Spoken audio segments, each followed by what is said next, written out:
ಗಾಡಿ ಗಾಡಿ ಪಾಸ್ ಆತಿಲ್ಲ ಈಗ ಗಾಡಿ ಪಾಸ್ ಆಗ್ಲಿಕ್ಕೆ ಜಾಗ ಇಟ್ಟೆ ನೀನು ಆಯ್ತಿಲ್ಲ ಪಾಸ್ ನಿಂದು ಜಬರ್ದಸ್ತಿ ಮಾಡ್ಕೊಂಡು ಪಾಸ್ ಮಾಡ್ಕೋಬೇಕು ನಾನು ಗಿಡಕ್ಕೆ ಹಚ್ಕೊಂಡೆ ಹೌದು ಮತ್ತೆ ನೀನ್ ಯಾಕೆ ಮಾಡ್ತಿ ಆ ಥರ ಸೈಡ್ ನಿಲ್ಸ್ಲಿಕ್ಕೆ ಅಷ್ಟೊಂದು ದೊಡ್ಡ ಜಾಗ ಐತಲ್ಲ ನಿನಗೆ ಬಂದು ಇಲ್ಲಿ ಸೈಡ್ ಬಾ ಅಲ್ಲಿ ನಿಂತ್ಕೋ ನಿನಗೆ ಇದೇ ರಸ್ತೆ ಮೇಲೆ ಮಧ್ಯದಲ್ಲಿ ನಿಂತ್ಕೊಳ್ಬೇಕಂತ ಏನೈತಿ ನಿಂದು ಇದು ಒಂದು ಸತಿ ಅಲ್ಲ ನಿಂದು 10 ಸತಿ ನೋಡಿದೆ ನಾನು ಯಾವಾಗೂ ಬರೋದು ಹೋಗೋ ಟೈಮಿಗೆ ಮಧ್ಯದಲ್ಲಿ ನಿಂತ್ಕೊಂಡು ಮಾತಾಡ್ತೀನಿ ನೀನ್ ನಿಂತ್ಕೋಬೇಡ ಸೈಡಿಗೆ ನಿಂತ್ಕೋ ನಮಗೂ ಜಾಗ ಕೊಡ ನಾ ಹೇಳಿಲ್ಲ ನಾ ಬರೋ ತನಕ ನೀ ನಿಂತ್ಕೋಬೇಡ ಅಂತೇಳಿ ನೀ ಸೈಡಿಗೆ ನಿಂತ್ಕೊಂಡು ಮಾತಾಡ ಅಲ್ಲಿ ಜಾಗ ಐತಿಲ್ಲ ನನಗೆ ಹೋಗಾಕ ಬರಾಕ ಜಾಗ ಕೊಡಪ್ಪ ನೀ ಹೆಂಗ್ ಬೇಕಾ ನಿಂತ್ಕೋ ನೀ ರಾತ್ರಿ ಬೇಕಾ ನಿಂತ್ಕೋ ಬೆಳಗ್ಗೆ ಬೇಕಾದ ನಿಂತ್ಕೋ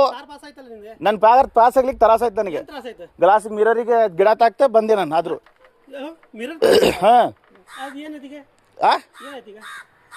ಏನಾಗೈತಂತ ನಿನಗೆ ಆ ಸತಿ ಹೇಳ್ತೇನೆ ಲಾಸ್ಟ್ ಮಾತು ಹೇಳಕತ್ತೆ ನಿನಗೆ ನೀ ನಮ್ಮ ರೋಡಿಗೆ ನಿಂತ್ಕೋತಿಯಲ್ಲ ಸೈಡಿಗೆ ನಿಂತ್ಕೋ ನನ್ನ ಪ್ರಾಬ್ಲಮ್ ಇಲ್ಲ ಸೈಡಿಗೆ ನಿಂತೀನಿ ನೀನು ಎಷ್ಟಾಯ್ತು ನಿನ್ಗೆ ಜಾಗ ಎಷ್ಟಾಯ್ತು ಬಂದು ನೋಡಲ್ಲಿ ಎಷ್ಟಾಯ್ತು ನಿನ್ಗೆ ನಾ ಯಾಕೆ ಜಬರ್ದಸ್ತಿ ಮಾಡಬೇಕು ನಾ ಮಾಡಕತ್ತೇನೆ ನಿಂದ ನೀನು ಮಾಡಕತ್ತಾನೆ ವಿಡಿಯೋ ಮಾಡಕತ್ತೇನೆ ನಿನಗೆ ಎಷ್ಟು ಸೈಡ್ ನಿಂತ್ಕೊಂಡು ನೀನು ಸೈಡಿಗೆ ನಿಂತ್ಕೊ ಅಲ್ಲಿ ಜಾಗ ಇಲ್ಲ ಮೇಲೆ ಅಲ್ಲಿ ಜಾಗ ಐತಿಲ್ಲ ಇಲ್ಲಿ ಗಿಡದ ಪಕ್ಕದಲ್ಲಿ ನಿಂತ್ಕೊಂಡ್ರೆ ನಮ್ಮ ಗಾಡಿ ಪಾಸ್ ಆಗ್ತೈತಿ ಇಲ್ಲಿ ಏನು ಪಾಸ್ ಆಗೈತಿ ಅಲ್ಲಿ ನಿಂತ್ಕೊಂಡಿದ್ದೀನಿ ನೀನು ಈಗ ಮತ್ತೆ ಕೆಳಗೆ ಬಂದಿದ್ದೀನಿ ನೀನು ಆ ಬಿಡೋದು ತಾಕಿ ಬಂತಲ್ಲ ಹೌದು ಇರ್ತೈತೆ ನೋಡಿ ಹಿಂಗೆ ಇನ್ನು ಮುಂದೆ ನೀನು ಸೆಂಟರ್ ನಿಂತ್ಕೊಂಡೆಪ್ಪ ಇದು ಏನ್ಲೇ ಏನಂದಿ ನೀನು